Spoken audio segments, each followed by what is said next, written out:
tayo. Kung nakikita nyo, guys, oh, ang ganda, oh, yung white sand nila, oh. So guys, medyo mababaw na.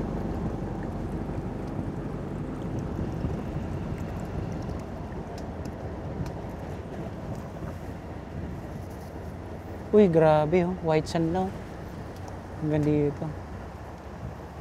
Guys, napakaganda rito. Solid.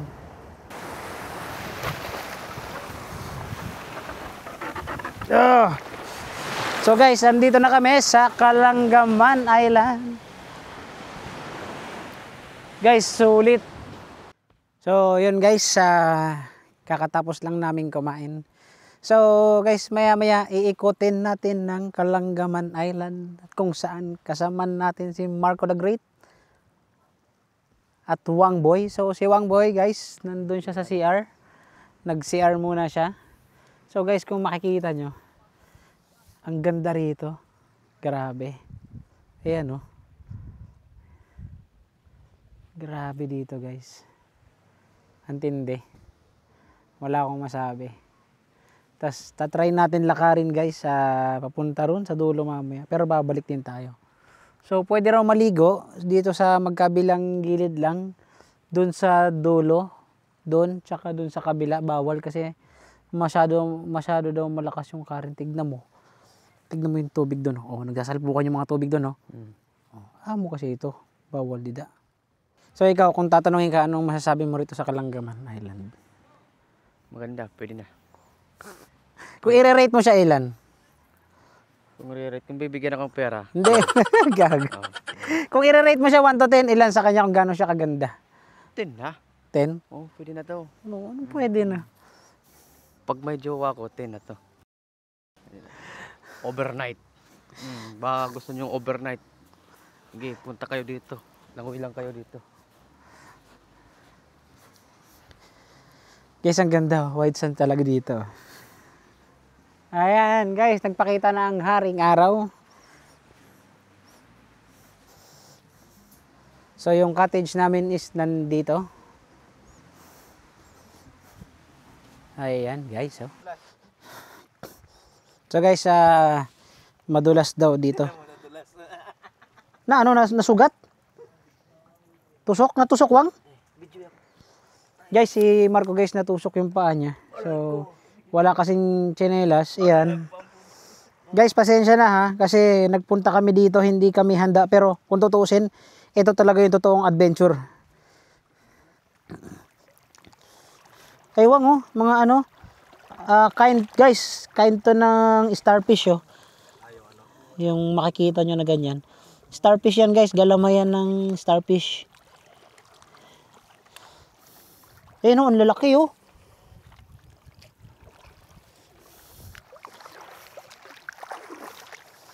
Buti walang tujum dito, ano. Guys, may corals daw dito, sabi ni Wang Boy. Guys, ang ganda. Guys, tignan nyo ha. Pakita ko sa inyo.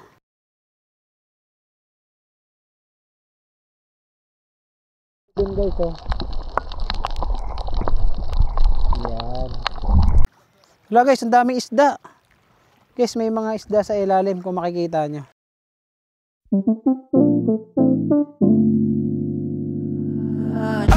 Trying to breathe underwater. Trying to hide 'cause I'm scared. Confusing when just one from the other. 'Cause it doesn't mean so much in the end.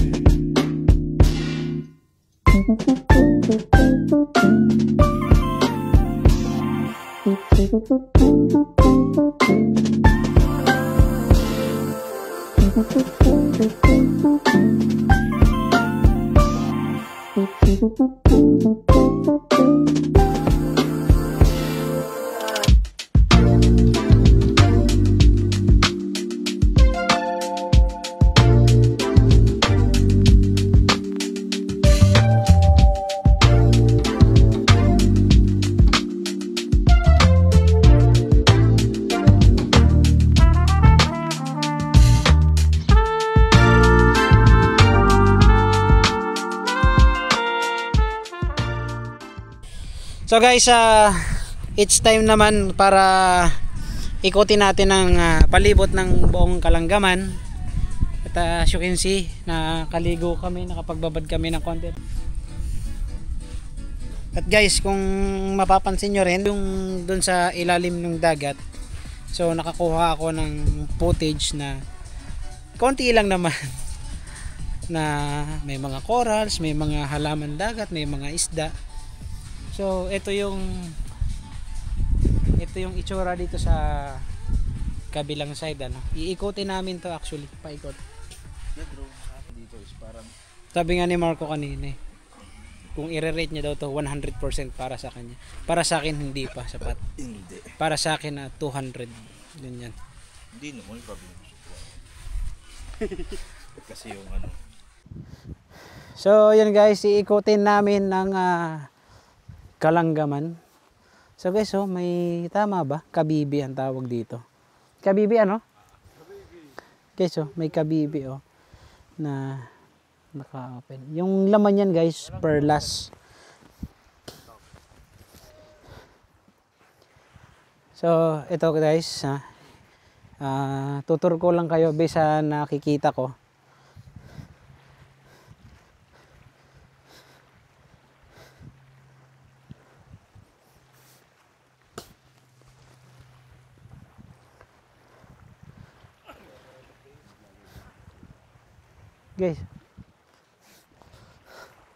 Guys, so kung makikita nyo dito, ang ganda nung pagkakaporma nung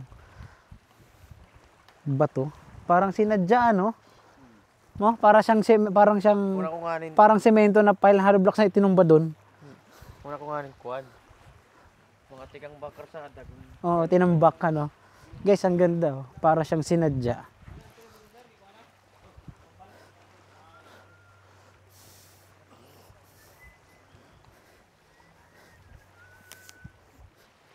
Grabe. Maganda naman siya dito, guys. Okay naman siya. Guys, oh. Para siyang ano, adobe. Parang lupa o buhangin na natuyo. Anapog. Anapog ba tawag dyan? Parang yung mga treasure. Papa-shout out to you. Guys, si Marco the Great. Kung nakikita nyo, naglalakad-lakad sa dalampasigan. Nagtitingin-tingin yan guys ng kalakal. Kunwari lang yan mga isda-isda, shell. Kalakal guys, mga ngalakal yan eh. Mga ngalakal yan guys, sa totoo lang. Guys si-share ko lang yung sa nalaman ko lang ha, pero hindi ko alam kung totoo ba talaga. Based lang sa napapanood ko. Etong mga white sand na to, ito pala yung mga dominong isda na ano, yung blue, yung malapad, 'di ba? So finding Nemo. Oo, yung gano'n, yung basta yung kulay blue siya. Ito pala yun, dumi pala nila to. Outfit check. Oo. Si Joshua, outfit check. Tinela. Kita, outfit check mo. Wala. Sa mga buluming vlogger. Ay, ako. Uy, ang ganda na rito. Lakad tayo dun. Pwede naman daw, pero bawal maligo. Tapos picture tayo. Guys, ang ganda rito.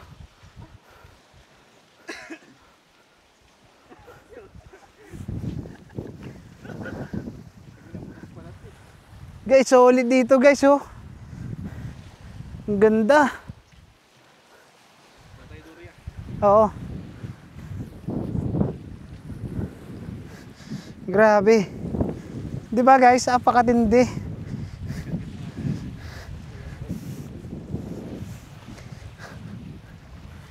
La, ang ganda na ng ano rito, white sand nila. Kakaiba na.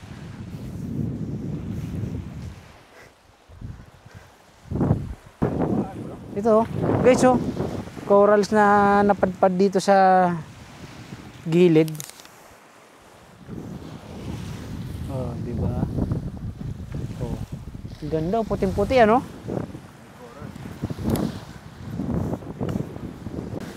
At maya-maya guys, doon naman sa kabilang side, lalakarin din natin 'yan. kukuha tayo ng drone shot mamaya.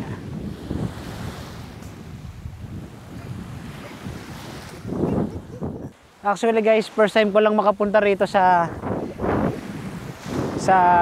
Kalanggaman Island, pero grabe. Iba pala talaga dito yung ganda.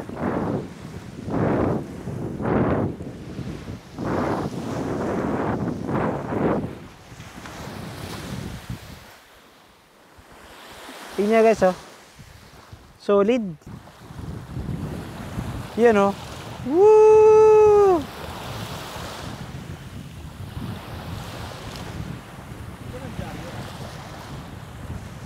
Guys, oh, ang ganda. So guys, nandito na tayo sa pinakadulo ng Kalanggaman Island, kung saan makikita nyo nagsasalubong yung mga alon. Yung ditong side pumupunta siya rito sa kaliwa, at yung sa kaliwa naman pumupunta ng kanan. So ito yung sinasabi nilang malakas yung current ng tubig, kaya bawal maligo dito. So kung makikita nyo naman, may mga namumuong bula.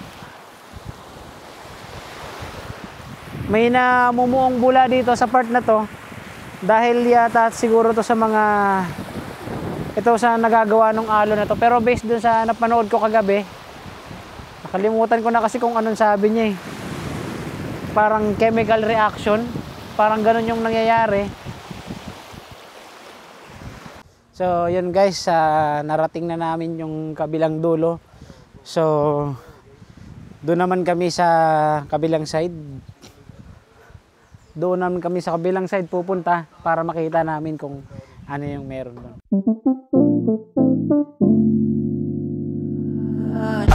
Trying to breathe underwater. Trying to hide 'cause I'm scared. Confusing when just one from the other. 'Cause it doesn't mean so much in the end.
Underwater, trying to hide 'cause I'm scared.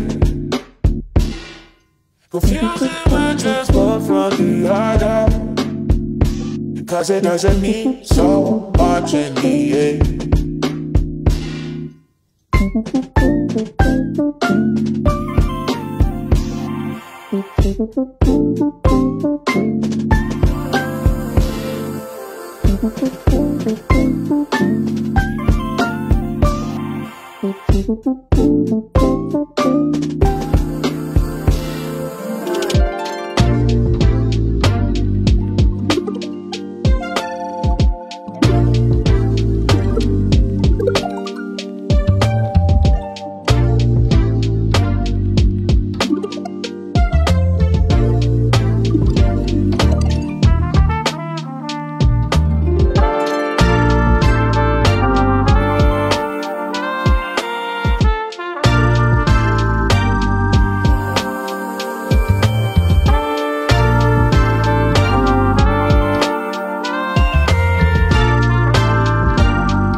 ayun guys, pauwi na kami. So aalis na kami dito sa Kalanggaman Island. So babalik na kami dun sa Palumpon at uuwi na kami sa Tacloban. Bye bye.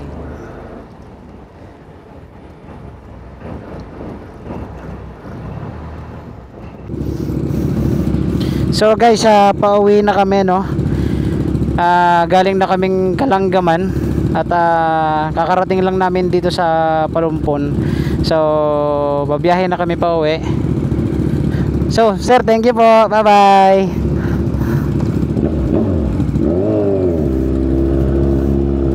Left on 684 Telephone Road.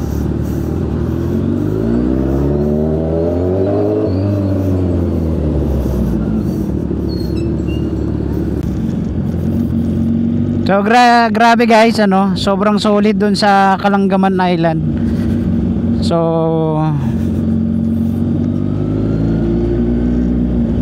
dati nakikita ko lang siya sa mga video sa Facebook, sa TikTok. Ngayon napuntahan ko na. So grabe yun.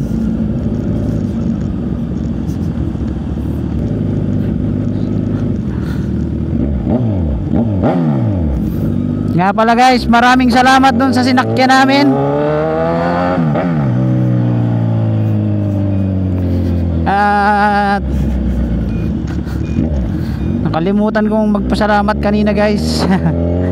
Dala na rin ng pagod.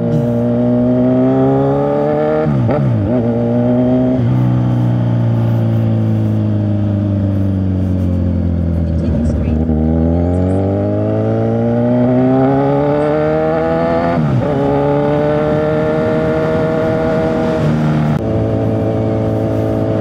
Maraming salamat dun sa mga bangkero na naghatid sa amin at nagantay para ihatid ulit kami dito sa Palumpon. So sir, maraming salamat sa inyo. So sana magkita-kita pa tayo ulit at baka bumalik kami sa susunod. Hindi natin masabi.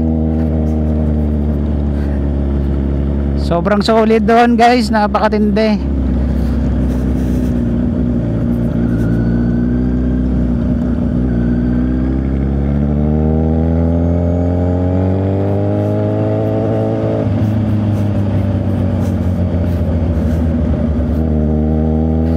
Gaganda nung mga isda na nakikita namin. Ang babait nung tao doon guys. Tsaka yung mga corals na nakunan ko kanina.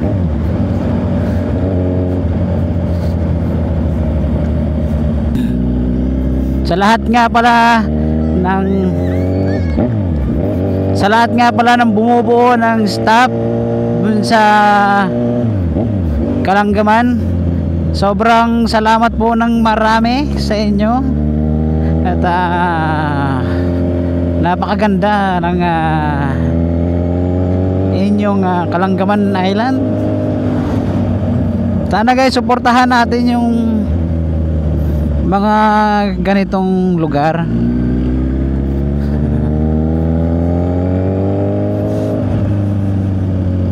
Suportahan lang natin ang suportahan.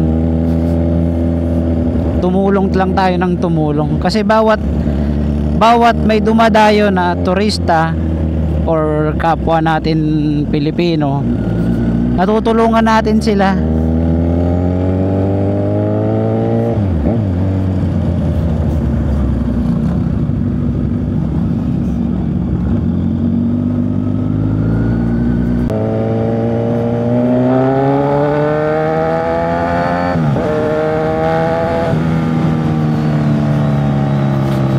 So guys, maraming salamat. Hanggang dito na lang ang aming vlog.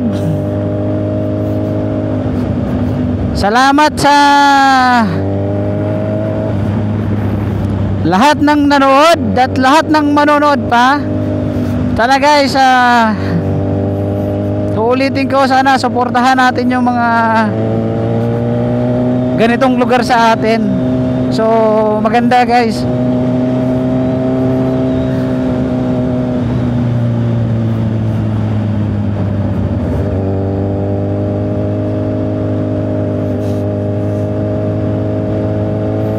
So Palumpon, thank you.